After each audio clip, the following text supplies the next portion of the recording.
그리스도인의 신분, 왕의 신분에 대해서 오늘 세 번째로 살펴보겠습니다. 지난주에는 우리가 그리스도 안에서 왕이라는 신분을 부여받았음에 대해서 다시 한번 강조를 하였고, 우리가 왕으로 이 세상을 살아가기 위해서는 하나님을 왕으로 모셔야 된다고 말씀을 드렸죠. 다니엘의 예도 드렸고 다니엘의 친구들의 예도 드렸습니다. 그리고 하나님을 왕으로 삼는다는 것은 정말 이 땅에 살아가면서 다른 사람의 비위를 맞추는 것이 아니라 하나님의 비위만 맞추겠습니다. 하나님의 눈치만 보겠습니다. 하나님께서 뭐라고 하시는지에만 관심을 두겠습니다 하는 그 간절한 소원에서부터 시작이 되는 것입니다. 그래서 그 부분에 대해서 우리가 조금 한 가지만 더 살펴보면, 우리가 성경에서 하나님 앞에 왕으로서 잘 살아드린 많은 사람들이 있지만 그 중에서 대표적인 사람을 한 사람을 꼽으라면 다윗입니다. 우리가 다윗의 예를 한번 보겠습니다. 역대상입니다. 역대상 13장의 말씀. 역대상 13장 1절에서 3절, 1절에서 3절. 한 목소리로 읽겠습니다. 다윗이 천부장과 백부장 곧 모든 지휘관과 더불어 의논하고 다윗이 이스라엘의 온 회중에게 이르되, 만일 너희가 좋게 여기고 또 우리의 하나님 여호와께로 말미암았으면 우리가 이스라엘 온 땅에 남아있는 우리 형제와 또 초원이 딸린 성읍에 사는 제사장과 레위 사람에게 전령을 보내 그들을 우리에게로 모이게 하고 우리가 우리 하나님의 궤를 우리에게로 옮겨오자. 사울 때에는 우리가 궤 앞에서 묻지 아니하였느니라 하매. 아멘. 하나님을 왕으로 삼는다는 그 신뢰를 다윗이 제일 잘 보여주고 있다고 할 수 있습니다. 다윗은 왕이 되고 나서 하나님께서 자기를 왕으로 세웠다는 사실에 대해서 너무 분명히 잘 알고 있고, 하나님의 은혜의 결과라는 사실을 알 뿐만 아니라 왕이 되어서도 여전히 하나님을 왕으로 모시고 살려고 합니다. 그게 오늘 우리가 살펴본 말씀 가운데 잘 나타나죠. 사울 때에는 우리가 궤 앞에서 묻지 아니하였느니라 하매. 왜 묻습니까? 사울 때는 왜 묻지 않았습니까? 사울은 자기가 왕입니다. 이스라엘의 왕이라는 것은 그냥 이방 국가들의 왕과는 전혀 다른 개념입니다. 하나님의 대리자로서의 부왕으로서의 통치하는 그 왕이라는 사실에 대해서 사울은 까맣게 잊고 있었던 것이죠. 전혀 개념이 없는 것입니다. 거기에서 하나님은 하나님을 위해서 이스라엘의 왕을 보냈는데, 사울을 세웠는데, 사울은 하나님을 위해서 왕이 되고자 하는 것이 아니라 자기를 위해서 왕이 되고자 합니다. 사울에게 있어서 자기가 왕이지 하나님이 왕이 아닙니다. 우리 주일학교에서 성경 전체적인 코스 가운데 이런 모션도 하고 하면서 이렇게 하는데 학습하는 내용이 있습니다. 거기에서 통일 이스라엘의 3명의 왕을 비교를 합니다. 근데 표현이 너무 잘 되어 있더라고요. 사울은 반심, 요거밖에 안 되는 겁니다. 마음이 절반밖에 없는 겁니다. 하나님을 향해서. 사울은 정말 무심, 마음이 없는 거죠. 하나님 앞에서. 다윗은 전심, 솔로몬은 반심. 주일학교만 안 해요. 그렇습니다. 사울은 그 마음이 하나님께 없습니다. 하나님께서 자기를 왕으로 세우셔서 대리사로서 이스라엘을 다스리라는 그 개념 자체가 없을 뿐만 아니라 하나님의 목적이 무엇인지도 잘 모르고 그의 삶 가운데서는 오롯이 자기만이 있습니다. 딸도 아들도 모든 것은 백성도 다 수단에 불과한 것입니다. 자기가 왕 되기 위한 수단, 자기의 그 왕좌를 지키기 위한 수단이 되어 있습니다. 그래서 그런 사울을 겪고 나서 다윗이 하나님 앞에서 왕이 되자마자 하는 일이 있죠. 이게 사무엘하 6장에서 기록하고 있는 내용인데, 제일 먼저 한 일이 뭡니까? 나는 왕궁에 거하는데 하나님의 언약궤는 아직도 장막에 있다고 그러죠. 정말 다윗이 하나님 앞에서 정말 못된 짓도 많이 했지만, 그러나 하나님 앞에서 그 중심을 우리는 얼마든지 살필 수 있습니다. 나는 좋은 집에 사는데 하나님의 집이 그렇게 처량해서 되겠냐는 이런 뉘앙스에서, 그런 마음에서 비롯된 것이 아닙니까? 그래서 그 궤를 옮겨오고자 합니다. 사무엘하에서 그냥 3만 명이나 되는 사람들을 다 모으죠. 오늘날에도 3만 명이 모이면 엄청난 규모인데, 그때 당시에 3만 명이나 되는 사람들을 모아서 정말 노래하는 사람, 악기를 부는 사람, 모든 사람을 모아서 그 언약궤를 예루살렘으로 옮겨오고자 합니다. 그런데 그 방식에서 문제가 생겨서 매와야 되는데 소수리에 싣고 오다가 우사가 죽는 그런 비극들이 생기죠. 그렇습니다. 다윗은 자기가 왕이 된 이유에 대해서 정확하게 알고 있습니다. 하나님께서 나를 왕으로 삼은 것은 나 혼자 호시가라고 나를 왕으로 삼은 것이 아니라, 나를 위해서 왕이 되라고 한 것이 아니라, 첫째는 하나님을 위해서 왕이 되어야 되고 백성을 위해서 왕이 되어야 되는 겁니다. 여기에서 중요한 결론이 도출이 됩니다. 우리가 왕으로 살기 위해서는 하나님을 왕으로 삼아야 되고 하나님을 위해 사는 삶이 되어야 됩니다. 하나님을 위하는 삶은 자연스럽게 그의 나라와 그의 교회와 그의 백성들을 향한 삶으로 이어지게 되는 것입니다. 백성을 섬기는 삶, 백성을 바르게 관리하고 통치하는 삶으로 이어지게 되는 것입니다. 그래서 우리가 그리스도인으로서 부름을 받았고 왕이라는 신분을 받은 우리가 그 과정 가운데서는 자기의 신앙의 성장과 변화에 몰두하고 집중을 해야 될 때가 있습니다. 그런데 너무 그 신앙이 주관화라고 말하죠. 너무 나에게만 빠져있고 내 신앙, 내 성장, 나의 변화, 나의 열매 이런 데만 지나치게 빠져있고 주변을 살필 수 없으면 안 되는 겁니다. 그 마치 청소년 길을 걷는 사춘기를 겪는 어린아이와 같습니다. 온통 자기의 생각에 몰두되어 있어서 부모의 생각이든지 부모의 말씀이든지 주변의 그런 환경들에는 전혀 신경을 쓰지 않고 오롯이 자기 감정에만 솔직한 거, 자기 마음에만 솔직한 거. 우리가 조금 더 성장하기 위해서는 이제는 시선을 나에게서 하나님으로, 또 그 시선을 나에게서 주변에 있는 이웃으로 그 눈빛이 향해야 되는 것입니다. 그래서 내가 하나님 앞에서 어떤 사람이 되는지에만 관심을 가질 것이 아니라, 그렇다면 나는 하나님의 나라에서 어떻게 하나님의 나라를 위해서 헌신할 것인가, 하나님을 위해서 살 것인가에 관심을 가져야 되는 것입니다. 그래서 우리가 내년에 교회에서 각자가 하나님의 감동하심을 따라 섬겨야 되는 그런 부분들에 대해서 이제 예배 끝나고 그 신청서를 목장별로 나눠드리면 거기에 작성해 주시면 감사하겠습니다. 그래서 우리가 더 이상 계속 정체되는 것이 아니라 더 한 단계 성장한 삶으로 나아가기 위해서는 나에게만 지나치게 몰두해 있어서는 안 됩니다. 그건 하나님께서 원하시는 바가 아닙니다. 하나님은 나에게도 관심이 있지만 열방을 향해서 관심이 있습니다. 이 부분을 조금 이따 다시 말씀을 드리겠습니다. 본문으로 돌아와서 다윗은 왕이 되고 나서 여전히 그의 중심 가운데서는 하나님을 왕으로 삼고자 하는 그 중심이 그 안에 있습니다. 이 중심이 저와 여러분 안에도 있기를 소원합니다. 이런 중심을 가지고 살 수 있다면 우리가 어떤 환경에 처하든지 어떤 사람을 만나든지 어디에서 무엇을 하든지 늘 그 하나님을 왕으로 섬기면서 살 수 있을 것입니다. 그렇지 않으면 이 중심을 잃어버리면 결국 자녀를 위한 일도 자기를 위한 것이 되고, 남편을 위하는 것 같지만 자기를 위하는 것이 되고, 교회를 위하는 것 같지만 자기를 위하는 것이 되는 겁니다. 왜냐하면 하나님을 왕으로 삼지 않고 하나님을 왕으로 섬기고자 하는데 궁극적인 목적을 두고 있지 않기 때문에 그렇습니다. 여러분, 자녀들을 잘 섬겨야 됩니다. 우리 이웃들에게도 잘해야 되고 부모에게도 공경을 해야 되고 하는 일련의 책임과 의무를 우리가 잘 감당해야 되지만, 그게 무엇을 위함입니까? 누구를 위해서 그 일을 해야 되는 겁니까? 내가 좋은 사람으로 평가받기 위해서 그런 거 아니지 않습니까?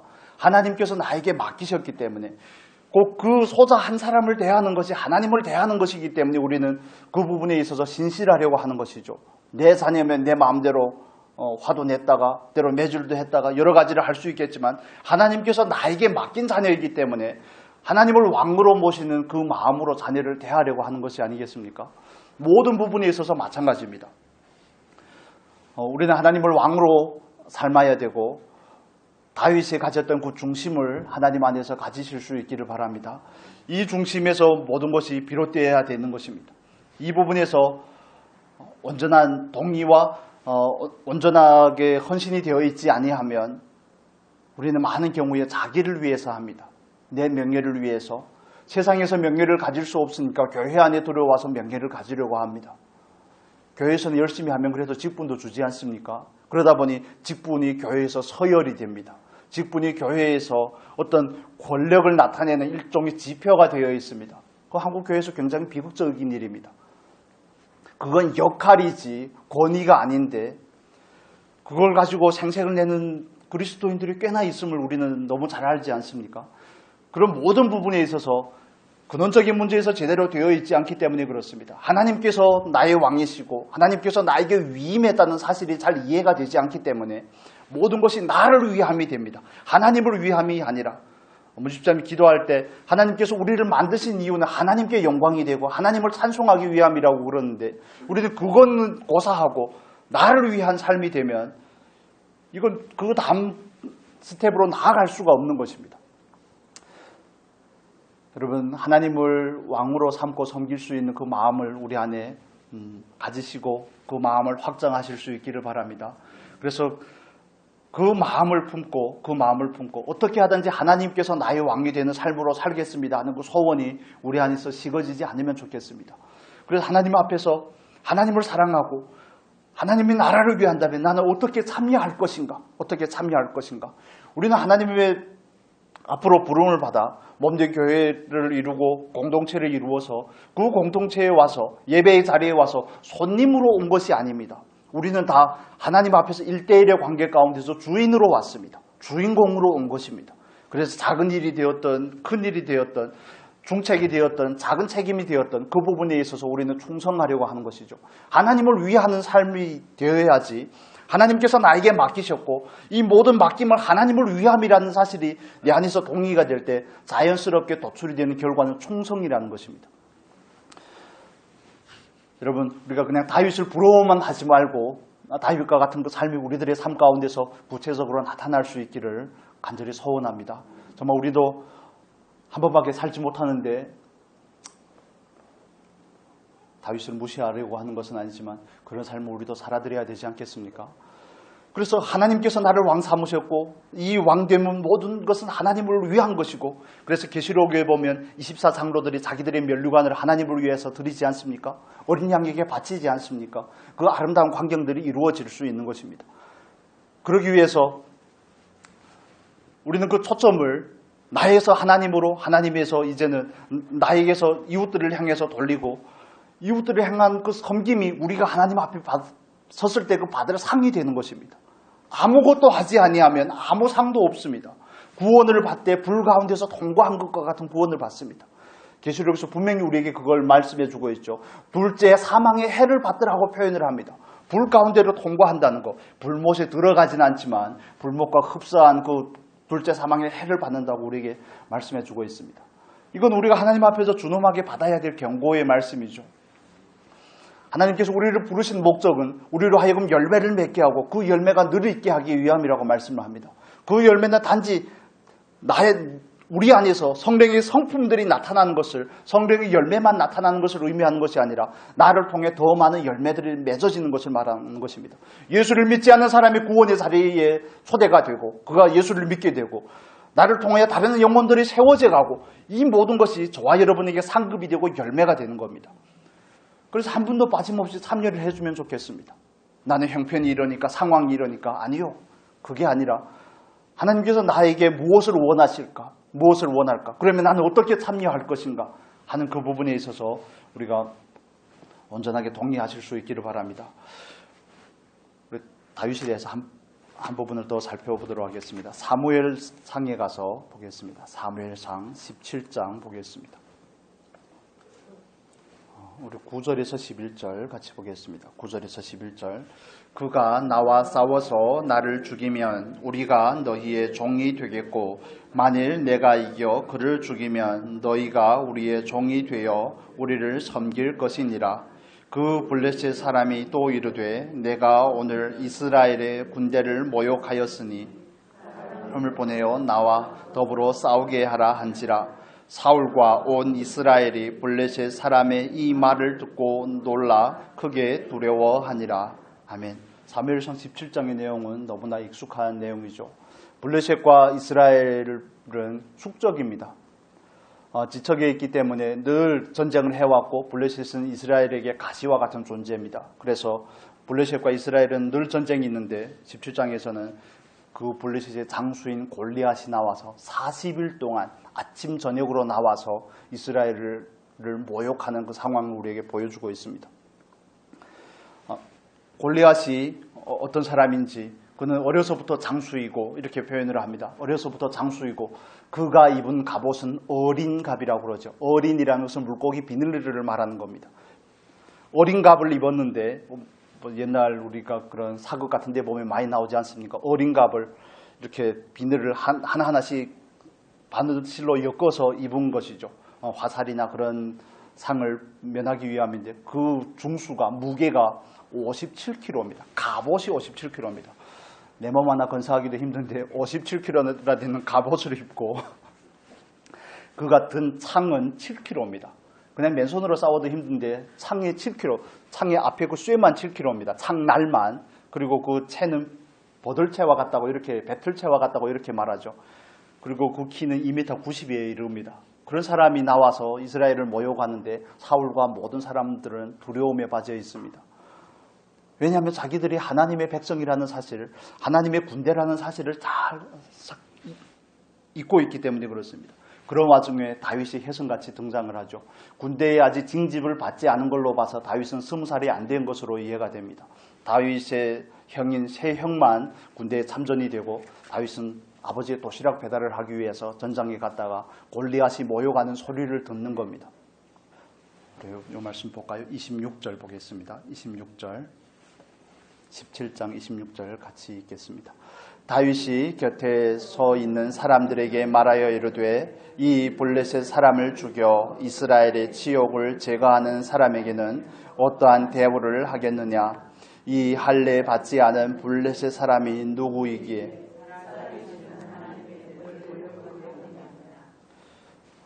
우리가 방금 살펴봤던 역대상 13장에서는 다윗은 하나님 앞에서 늘 자기의 부르신 하나님의 목적을 알고 하나님을 왕 삼는 사람이라고 말씀을 드렸죠. 그리고 17장을 통해서 우리가 나누고자 하는 그 주제는 다윗은 하나님을 사랑하는 사람이었다는 것입니다. 그래서 그는 모욕받는 하나님의 군대 때문에, 하나님의 이름 때문에 그 안에서 어떤 감정이 일어납니까? 의로운 분노가 일어납니다. 좀 그리스도인으로 우리가 부름을 받았는데 이 세상을 살아가는데 우리 안에서 그 거룩한 분노가 없다는 거, 과연 그리스도인이 맞을까 하는 그런 생각이 듭니다.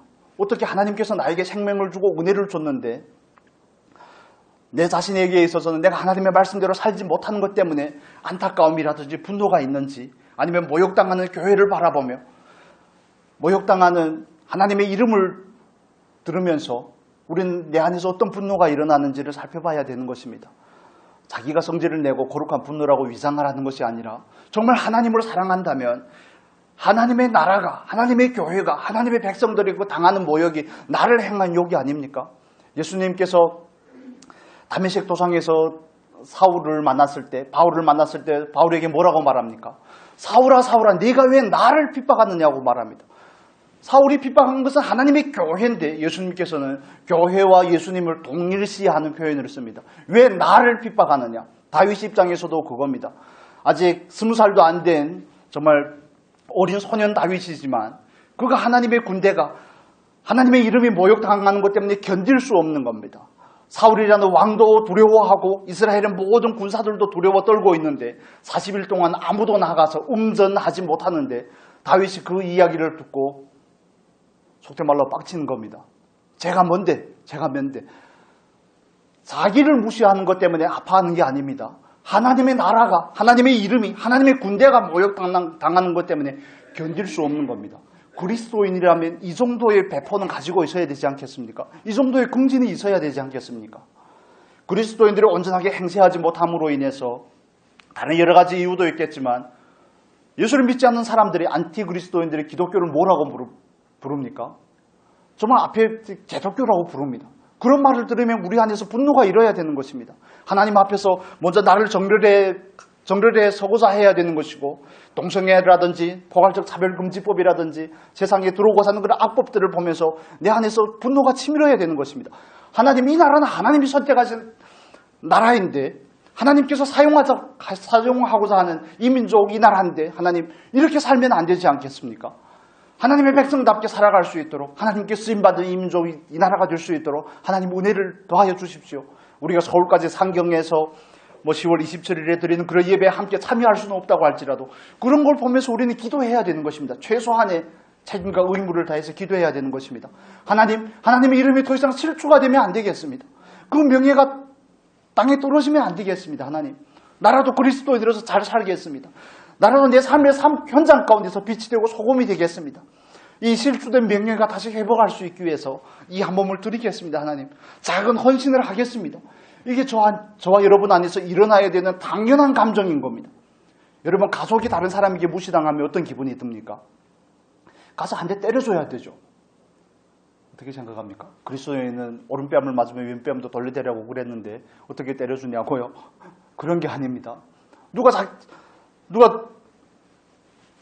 남자 집사님들의 아내를 무시하면 어떻게 하시겠습니까? 그냥 네 그렇게 하면 안 되는 겁니다. 하나님 앞에 다시 돌아와서 회개를 할지라도 뺨을 날려야 되지 않겠습니까? 이게 그리스도인이 파이팅이 없어졌습니다. 그냥 뜨뜻미지근합니다. 그냥 뜨뜻미지근해져서 안에 열정이 없는 겁니다. 내가 사랑하는 사람을 무시하는데 어떻게 가만히 서서 보고 있냐는 것이죠. 그렇지 않습니까? 어떤 분이 저한테 우리 교회에 대해서 뭐 이러쿵저러쿵 하더라고요. 그래가지고 여기까지 나왔는데 차마 말은 할 수 없고 뭐 교회 성도님들이 어떻다는 둥 교회가 어떻다는 둥 정말 마음 같아서는 그냥 가만히 있고 싶지 않았지만 차마 그럴 수가 없어서 그래서 뭐 교회에서 누구를 어떤 분을 이게 그런 직분을 주는 것이 합당하지 않는다는 그따위 얘기를 해서 참았습니다. 얼마나 이게 원통한지. 네가 뭔데? 그냥 하고 싶은 네가 뭔데? 너나 잘할 것이지. 내가 사랑하는 교회, 내가 사랑하는 성도님들에 향해서 뭔데 그런 얘기를 하냐고. 정말 여기까지 막 올라오는 거예요. 이거 한번 손보고 그 다음에 회개를 할까? 그런 생각이 드는 거죠. 여러분은 어떻습니까? 자녀들이 밖에 나가 맞고 왔는데 예 하나님 너무 감사합니다. 우리 자녀가 잘못했지요. 그러면 안 되는 겁니다. 그거는 한문에서 무골충이라고 말합니다. 뼈가 없는 사람이라는 겁니다. 그건 줏대가 없는 것입니다. 다윗이 그 심정을 느껴보라고 이렇게 말씀을 드리는 겁니다. 하나님의 이름이 모욕을 당하는데 내가 사랑하는 그 하나님의 이름이 모욕을 당하고 내가 사랑하는 그 백성, 그 군대가 모욕을 당하는데 어떻게 좌시할 수 있습니까? 어떻게 앉아서 그냥 아무 반응도 없이 아무 열정도 없고 아무 분노도 없이 그냥 볼 수가 있습니까? 성전을 깨끗하게 하신 그 예수님을 우리는 요한복음 2장에서 만납니다. 마태복음 21장에서도 만나고 마가복음에서도 만나죠. 예수님께서 성전을 들어가서 장사하고 매매하고 있는 사람들을 향해서 어떻게 행동을 취하십니까? 상을 뒤집어 엎으시죠.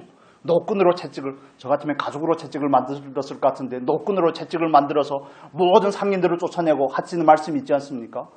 이 집은 하나님의 집인데, 하나님의 집은 기도하는 집인데 어떻게 강도의 소굴이 되었냐고 분노를 하시죠. 우리 안에도 그런 게 있어야 되지 않겠습니까? 하나님을 사랑한다면, 하나님의 교회를 사랑한다면, 하나님의 백성들을 사랑하고 하나님의 나라를 사랑한다면 우리 안에 그런 마음들이 있어야 되지 않겠습니까? 그건 너무 당연한 것입니다. 바울이 아덴으로 사도행전 17장에 보면 아덴에 가서 전도를 하는데 우상이 가득한 그 아덴을 바라보면서 성경은 바울이 격분했다고 말합니다.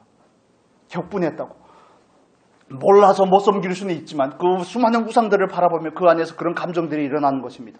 이들에게 그들이 알지 못하는 신이라고 세운 그 신에 대해서, 그 하나님에 대해서 내가 소개해 줘야 되겠구나. 그러면서 아덴에서 전도를 시작하죠. 여러분, 그렇습니다. 우리는 그리스도인으로 부름을 받았습니다. 우리는 하나님을 사랑하는 사람으로 부름을 받은 것이죠.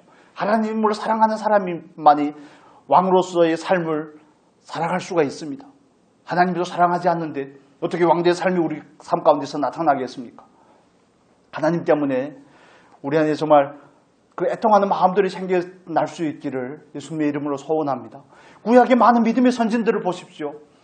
정말 자기의 지인을 통해서, 친척을 통해서 예루살렘 성벽이 회파되었다는 그 소식을 듣고 느헤미야는 얼마나 아파하는지, 다니엘이 2년 뒤에 2년이 있으면 하나님께서 예레미야를 통해서 한 그 예언이 성취될 것이라는 그 사실을, 놀라운 그 숫자의 비밀을 깨닫고 나서 하나님 앞에 나와서 그 나라와 그 민족을 위해서 잡아가는 다니엘의 심정을 좀 느껴보시라는 겁니다. 어떻게 늘 예수를 믿는데 나만, 내 신앙만, 내 가족만, 내 자녀들만 이렇게 할 수는 없는 겁니다. 더 진보된 그 자리로 나아가야 되는 것입니다. 우리는 하나님을 위해서 때로는 정말 애통해 할 수도 있어야 되고 하나님 때문에 나를 온전히 드리고자 하는 그 헌신의 자리에도 나가야 되는 것입니다. 왜냐하면 하나님께서 나에게 주셨기 때문에 그렇습니다. 하나님께서 나를 왕성한 나에게 맡기셨기 때문에 그렇습니다. 우리는 하나님을 섬겨야죠. 하나님을 사랑해야죠. 그 사랑이 우리 안에서 여러 가지로 표현이 되겠지만 정말 우리 안에서 불타는 열정으로 표현이 될 수 있기를 바랍니다. 그래서 아직도 하나님을 향한 그 사랑의 열정만 가진 사람들은 정말 앞뒤를 돌아보지 아니하고 미지의 땅으로 아직도 하나님을 모르는 그 족속들 가운데로 나아가는 것입니다. 그러나 그것도 없다면 물론 다 선교사로 파송을 하고 나아가라는 것이 아니라 우리의 삶의 자리에서 하나님께서 나를 향한 그 놀라운 그 사랑에 대한 그 화답들이 일어나지 않고 있다면 그 구원이 나에게서 값어치가 없는 것인 것입니다. 내 안에서 그것이 뜨뜻 미지가는 것입니다. 지식을 조금 한다고 내가 예수를 안다고 생각하면 안 되는 겁니다. 이건 전혀 다른 개념입니다. 지식은 지식이고 내 안에 하나님을 사랑함으로 나타나는 열정은 전혀 다른 개념입니다. 하나님을 사랑하는 그 사랑이 여러분의 삶 가운데서는 어떻게 표현이 됩니까? 어떻게 표현이 됩니까? 표현이 되고 있습니까? 표현을 하려고 하고 있습니까? 표현을 해야 되는 것은 알고 계십니까? 우리는 이 부분에 있어서 정말 하나님 앞에 진지하게 서서 고민을 해봤으면 좋겠습니다. 내 안에는 다윗이 가진 그 분노가 있는가? 말씀대로 살지 못하는 것 때문에 나 때문에 실추되는 하나님의 이름에 대해서 나는 하나님의 말씀대로 살지 못하는 나 때문에 얼마나 안타까워하고 있는가? 자녀들이 아직도 방황하고 하나님의 말씀 앞에 돌아와 있지 않냐고 하나님을 왕으로 삼고 살지 않는데 그래 세상에서 잘 되면 되지 않는 이런 가치관을 가지고 자녀들을 바라보고 있지는 않는지 나는 정말 자녀들을 통해서 자녀들의 신앙을 위해서 정말 애통하며 울어본 적이 있는지 그들이 하나님 앞으로 돌아와 하나님을 왕 삼고 왕의 권세를 누리며 이 땅을 살기를 얼마나 소원하고 있는지 언젠간 되겠지. 물론 하나님께서 하시겠지만 우리는 그 과정 가운데서 우리가 해야 될 역할을 해야 된다는 사실을 절대 잊으시면 안 되는 것입니다. 여러분 하나님 때문에 얼마나 애통해 하십니까? 하나님의 나라 때문에 하나님의 교회 때문에 얼마나 아파하고 얼마나 염려하고 얼마나 그 주의 전을 향한 그 사모함이 우리 안에서 불타게 일어납니까? 하나님 앞에서 우리가 왕으로 살아가기 위해서는 정말 하나님만을 사랑하는 사람이 될 수 있기를 예수님의 이름으로 축복합니다. 자기를 사랑하는 사람이 아닙니다. 다윗과 같이 하나님을 사랑하는 사람입니다. 다윗이 골리앗 앞에 나아갈 수 있는 이유는 여러 가지가 있지만 그는 그 하나님 때문에 견디지 못하는 겁니다. 어떻게 어린 소년이 그 3m나 되는 그 거인과 어떻게 싸울 수 있겠습니까? 이건 실력의 차이가 아니라 그 중심의 차이에서 비롯되는 것입니다. 키는 다윗보다 사울이 훨씬 크지 않겠습니까? 전쟁의 경험도 사울이 훨씬 더 많죠. 이건 능력이 있냐 없냐의 문제가 아니라 그것보다 먼저 그 중심이 있느냐 없느냐의 문제인 것입니다. 하나님을 사랑하는 사람은 하나님의 나라를 사랑하고 하나님의 교회를 사랑하고 하나님의 백성들을 사랑하는 줄로 믿습니다. 그렇기 때문에 그 열정을 가지고 나아가는 것입니다. 그 뒤에 가서 우리 23장 한번 볼까요? 사무엘상 23장 1절에서 2절까지 보겠습니다. 23장 1절에서 2절 같이 읽겠습니다. 사람들이 다윗에게 전하여 이르되 보소서 블리셋 사람이 그 일날을 쳐서 그 타작마당을 탈취하더이다 하니 이에 다윗이 여호와께 묻자와 이르되 내가 가서 이 블리셋 사람들을 치리이까 여호와께서 다윗에게 이르시되 가서 블리셋 사람들을 치고 그 일날을 구원하라 하시니 아멘. 다윗은 지금 망명 중에 있습니다. 사울은 여인들이 그 노래소리를 듣고 사울이 죽인 자는 천천히요 다윗이 죽인 자는 만만이라는 그 이야기를 듣고 그 노래를 듣고 나서부터 다윗을 주목하기 시작합니다. 주목했다는 것은 그를 이제는 경계를 가지고 그를 살펴보는 것을 의미합니다. 그래서 여러 가지 방법을 통해서 다윗을 죽이고자 했지만 그러나 다윗이 결국 사울의 손에서 벗어나서 도망자의 신세가 되죠. 사울은 끊임없이 그를 추격합니다. 시도 때도 없이 그를 쫓아가서 그를 죽여서 자기의 왕좌를 튼튼히 하고자 견고히 하고자 하지만 하나님께서 늘 보호하시죠. 다윗은 그런 와중에 그일라라는 그 이스라엘의 한 성이 블레셋의 침공을 받아 그의 타작마당이 탈취되었다는 사실을 깨닫게 됩니다. 타작마당이 탈취되었다는 것은 1년의 농사가 헛것이 된 것입니다. 다윗은 지금 왕으로서 기름 부음을 받았지만 쫓겨다니는 신세입니다. 자기의 목숨도 경각에 있는 것입니다. 풍전등화라고 그러죠. 정말 바람 앞에 촛불과 같은데 어떻게 다른 사람을 살필 여유가 있겠습니까? 그런데 그에게 들린 소리가 뭡니까? 그일라를 쳐서 타작마당을 탈취하였더이다 하니, 저는 2절에서 다윗이 취하는 태도가 이게 하나님을 사랑하는 사람의 태도구나. 2절의 초반에 뭐라고 말합니까? 다윗이 여호와께 묻자와 이르되 내가 가서 이 블레셋 사람들을 치리이까? 다윗에게 속한 사람들은 얼마 되지 않습니다. 다윗이 어떻게 블레셋 사람을 칠 수 있습니까? 세력으로 비하나 전쟁의 경험으로 비하나 어떻게 그들을 상대할 수가 있겠습니까? 그래서 골리앗에게 적용되었던 원칙이 여기서 똑같이 적용이 되는 겁니다. 상대가 누구든지 상관이 없습니다. 다윗은 이런 거죠. 내가 아버지의 양을 칠 때 곰이든 사자든 이스라엘 백성을 모욕하는 골리앗이든 그일날에 침공한 블레셋이든 하나님 상관이 없습니다. 하나님을 사랑하는 나에게 있어서 정말 하나님의 백성들이 괴로움을 당한다면 나는 정말 내 목숨을 초계와 같이 여기고 정말 발벗고 나서서 일을 할 것입니다. 그 중심이 있는 것입니다. 왕으로 아직 옹립이 되어 있지 않지만 다윗은 이미 왕입니다. 그 마음 안에서 이미 기름 부음을 받았기 때문에 그는 왕으로서의 의식을 가지고 있습니다. 그 명확한 인식을 가지고 있습니다. 저 같으면 들리든 말든 뭔 상관입니까?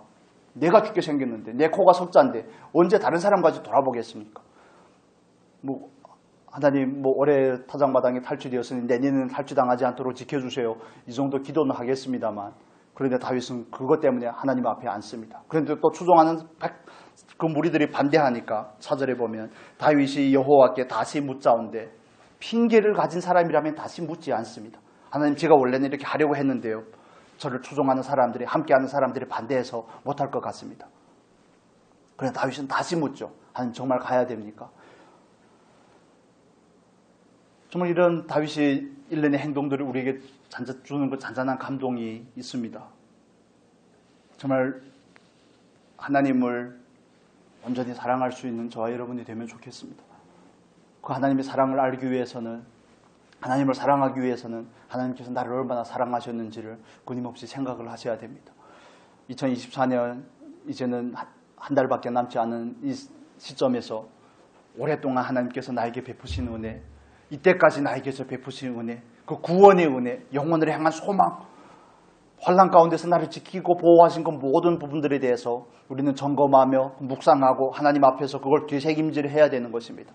내 안에서 감사를 잃어버리고 찬양을 잃어버리고 있다면, 하나님 앞에서 만족을 잃어버리고 있다면 그걸 다시 이끌어 올려야 되는 것입니다.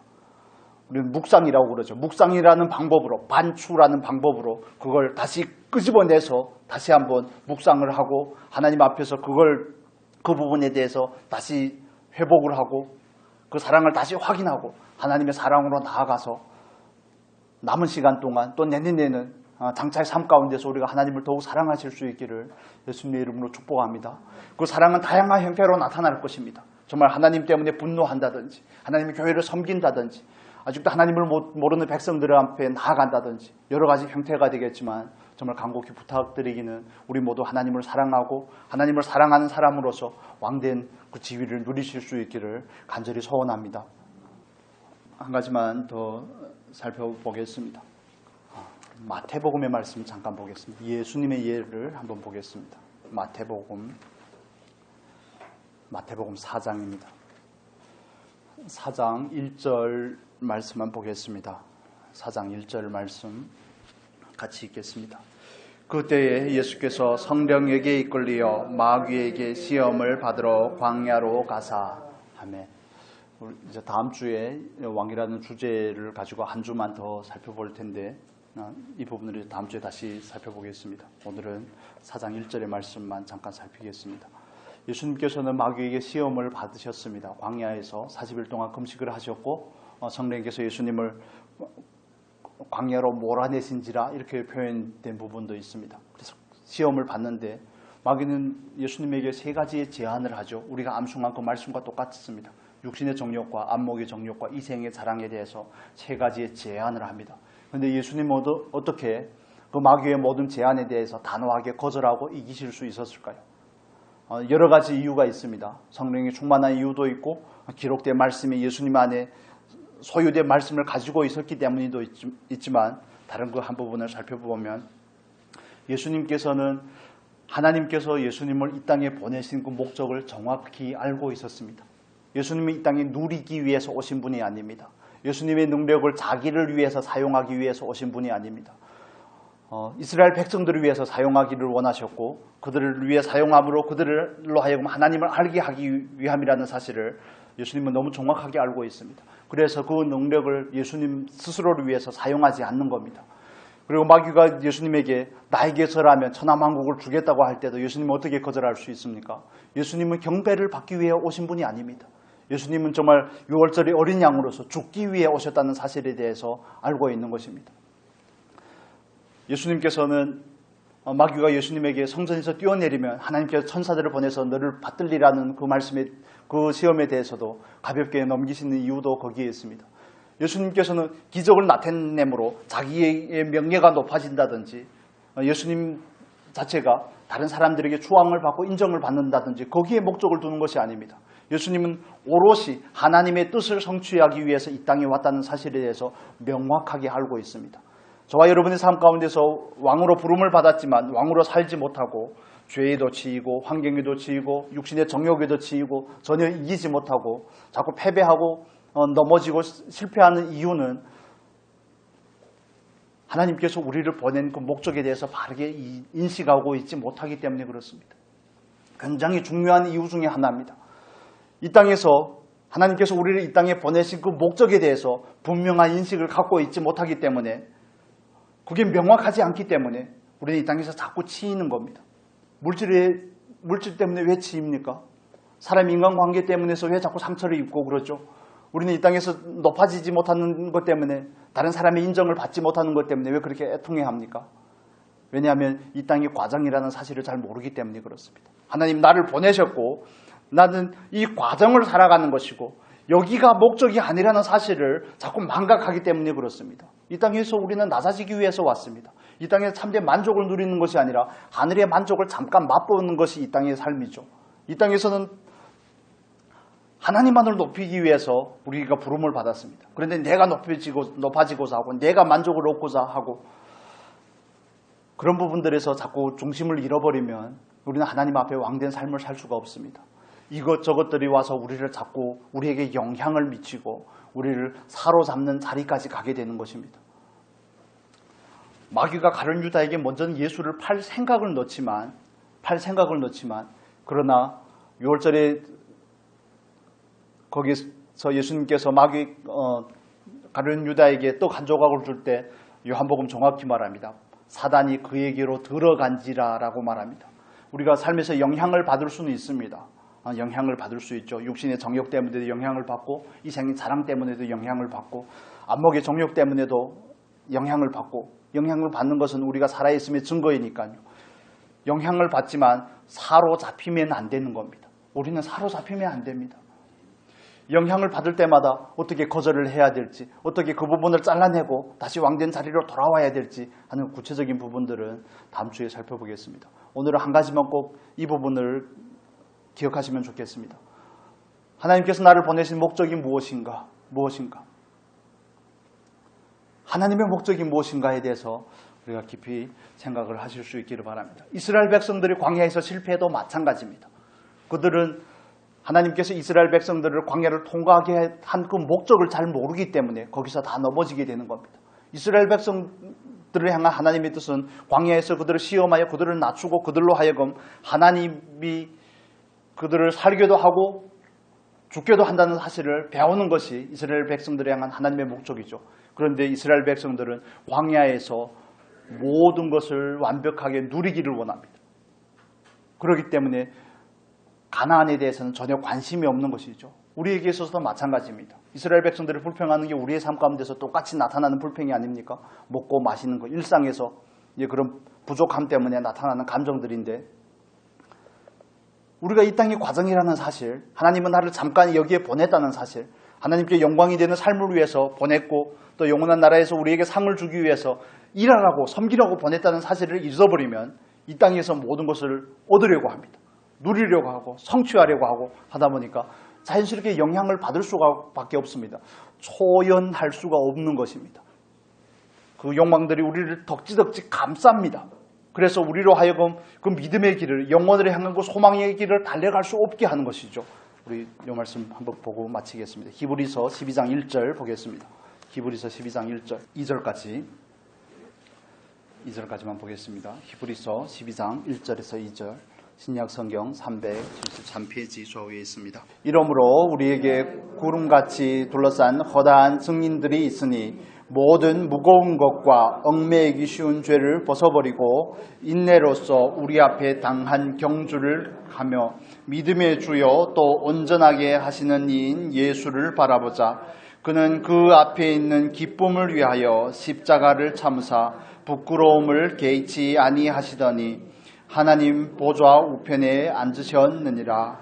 아멘. 앞에 있는 기쁨을 위하여 십자가를 참으사 부끄러움을 개의치 아니하시더니, 왜냐하면 이 땅에서 영광을 받는 게 목적이 아니기 때문에 그렇습니다. 하나님의 보좌 우편에 앉는 것이 예수님에게서는 목적이기 때문에 그렇죠.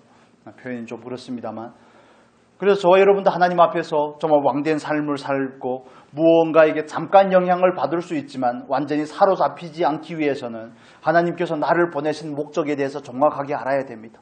이 땅이 전부가 아니라는 사실을 이해할 필요가 있습니다. 이 땅은 과정인 겁니다. 과정인 겁니다. 그래서 이 땅에서 우리는 무엇에 주안점을 둬야 될지, 무엇에 포커스를 맞추고 살아가야 될지가 하나님의 목적을 알 때 비로소 깔끔하게 정리가 되는 것입니다. 삶이 단순해지는 거죠. 이것도 원하고 저것도 원하고 하는 것이 아니라 삶이 단순해지지 못하는 이유는 그 목적 앞에 나를 정렬해서 세우지 않기 때문에 그렇습니다. 하고 싶은 것이 얼마나 많습니까? 먹고 싶은 것은 또 얼마나 많겠습니까? 가고 싶은 곳은 얼마나 많을 것이며 만나고 싶은 사람도 얼마나 많겠습니까? 그렇지만 우리 삶의 전부일 수 없기 때문에 하나님께서 우리에게 주신 인생이라는 이 짧은 시간 동안 그 분명한 목적 안에서 이 땅에서 우리가 해야 될 것에 대해서 집중을 할 때 우리는 비로소 그 외의 것들에 대해서 초연할 수가 있습니다. 바울이 자꾸 다윗이라고 그러는데 늙어서 그런 건 아닙니다. 바울이 어떻게 정말 싸우는 것이 허공을 치는 것과 같지 아니하고 그 다름질을 하는 데서 방향을 잃어버리지 않는 이유가 어디에 있습니까? 그에게서 분명하거든요. 너무 명확하거든요. 영원한 상이 그를 기다리고 있고 지금은 믿음의 선한 싸움을 싸우는 과정이고 그리스도의 좋은 군사로 살아가는 과정이고 믿음을 지키는 과정이지 이 땅에서 뭔가를 얻고 이루고 쌓아두는 것이 아니라는 사실을 알기 때문에 그렇습니다. 그렇기 때문에 자기도 부족한데 예루살렘 교회를 향해서 편지를 써서 이방 교회들로 하여금 다른 교회들로 하여금 예루살렘 교회를 돕자고 이런 일들을 할 수가 있습니다. 나를 후원하라 그러지 않고 예루살렘 교회를 돕자는 이런 것을 할 수가 있는 겁니다. 여러분 그 목적에 대해서 분명히 이해하실 수 있기를 바랍니다. 이 땅에서 나는 무엇을 목적하는가? 하나님의 목적이 과연 나의 목적이 되어 있는가? 그걸 살피셔야 됩니다. 그러지 않으면 우리는 자꾸 치우치게 됩니다. 자녀에게도 치우치고 하나님께 감사하고 하나님께 영광된 삶을 위해서 우리에게 자녀를 준 거 아니겠습니까? 그런데 자녀가 우리를 옥죄는 족쇄가 되면 어떻게 합니까? 말씀 잠깐만 다시 정리해 보겠습니다. 하나님을 왕으로 삼으시기를 바랍니다. 하나님을 사랑하시기를 바랍니다. 하나님을 사랑함으로 인해서 하나님께 속한 사람과 교회와 하나님의 나라를 사랑하실 수 있기를 바랍니다. 정말 우리 안에서 하나님을 사랑하는 그 열심이 정말 점점 배가가 될 수 있기를 예수님의 이름으로 축복합니다. 그리고 우리를 이 땅에 보내신 왕으로 살기 위해서 이 땅에 우리를 보내신 하나님의 목적에 부합한 삶을 살고자 힘쓰시기를 바랍니다. 이 땅의 기준을 따르지 아니하고 하나님께서 나를 보내신 그 목적을 따라서 살 때 우리는 비로소 많은 것들을 향하여서 자유로워집니다. 그게 진정한 자유죠. 한 주간 동안도 그렇게 묵상하며 살 수 있는 은혜가 있기를 축원합니다. 기도하겠습니다. 거룩하신 하나님 아버지, 정말 다윗이 그랬던 것처럼 하나님을 왕으로 삼는 우리 삶이 되게 하여 주옵소서. 하나님만을 나의 왕으로 삼겠습니다 하는 그 소원이 우리 안에 있게 하시고 정말 하나님을 사랑함으로 하나님에게 속한 모든 것을 사랑하겠습니다 하는 그 불타는 열정이 우리 안에 있게 하여 주시옵소서. 하나님의 나라를, 하나님의 교회를, 하나님의 백성들을, 아직도 하나님을 알지 못하는 죽어가는 그 영혼들을 향한 그 불타는 열정들이 우리 안에서 끌어오를 수 있도록 은혜를 더하여 주시옵소서. 아버지, 하나님께서 우리를 이 땅에 보내신 그 분명한 목적 안에서 분별하며 살기를 소원합니다. 이것저것에 지지 않고 늘 그 중심 안에서 살아갈 수 있도록 은혜를 더하여 주시옵소서.